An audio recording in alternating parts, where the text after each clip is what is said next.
I've just taken delivery of the new, exciting new BillBoard SUP, and the first box I'm opening is the leash. Check this out, how cool. Even the boxes look fantastic. Then I've got to get to the rest, the actual board, the paddle and the pump. And I'm being watched by a husky.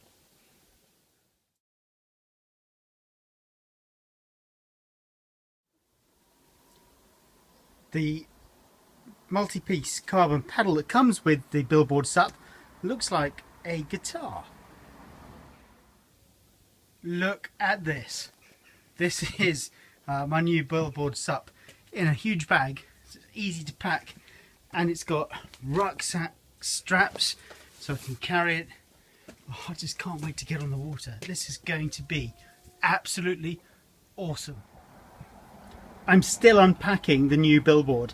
The latest thing to unpack is the pump. It comes in its own bag, and when you open the bag, there's one high volume pump and all the bits to go with it. There's also a little pocket with a puncture repair kit, toolkit. This is going to be awesome. I just cannot wait to get this board on the water.